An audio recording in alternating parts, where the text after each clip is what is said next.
Olá, boa noite, seja bem-vindo aqui ao nosso canal mais uma vez.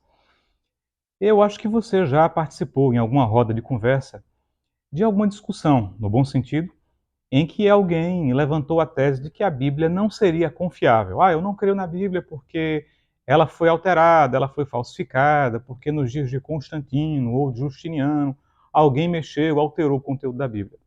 Pois é, essa história é a história mais falaciosa que pode existir do ponto de vista da historiografia e da teologia bíblicas.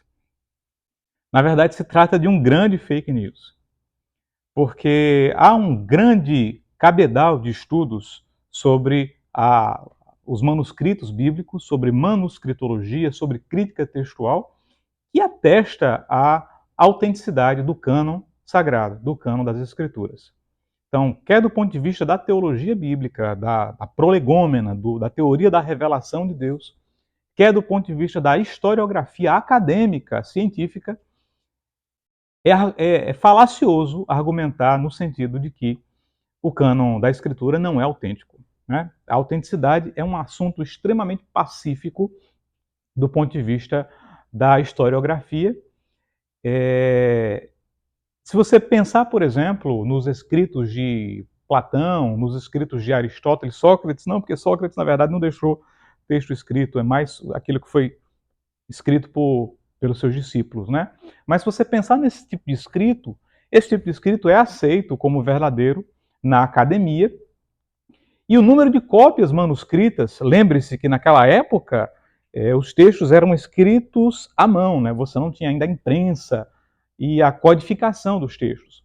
Mas a quantidade de manuscritos dos textos aristotélicos, platônicos, por exemplo, é infinitamente incomparável com a quantidade de manuscritos bíblicos. Há diversos manuscritos bíblicos que foram preservados ao longo da história pelos judeus. Quando você fala, por exemplo, de manuscritos do Antigo Testamento, os judeus maçoretas, né, os escribas, que guardaram muitos dos textos sagrados. Então Deus preservou a sua escritura ao longo da história.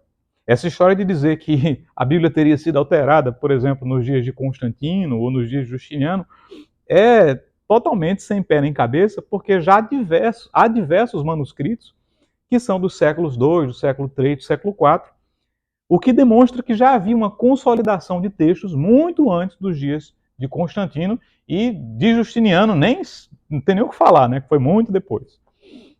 Então, você tem, por exemplo, o Código Sinaítico, que é um manuscrito muito completo da palavra da Bíblia, da palavra de Deus, que é bem anterior aos dias de Constantino, né? O Código Sinaítico, que foi descoberto em pesquisas arqueológicas no século XIX, muito bem preservado, que contém boa parte do cânon da Escritura.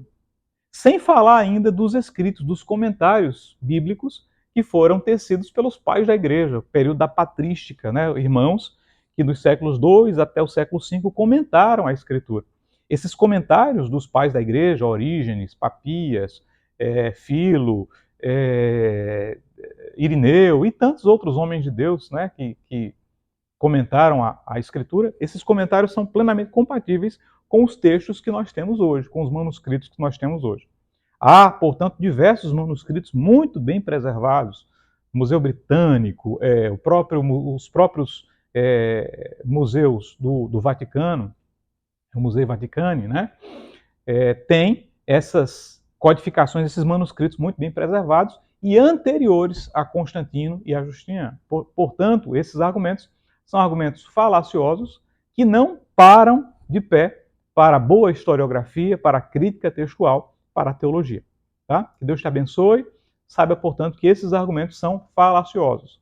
O Deus que nos revelou a Escritura é o mesmo Deus poderoso, sobrenatural, para preservar a Escritura. Portanto, você pode confiar aí na sua Bíblia, NVI, NVT, corrigida, né, a versão atualizada, e pode meditar com confiança e adorar a esse Deus, o Deus da Bíblia, o Deus da Escritura. Que Deus te abençoe, uma boa noite.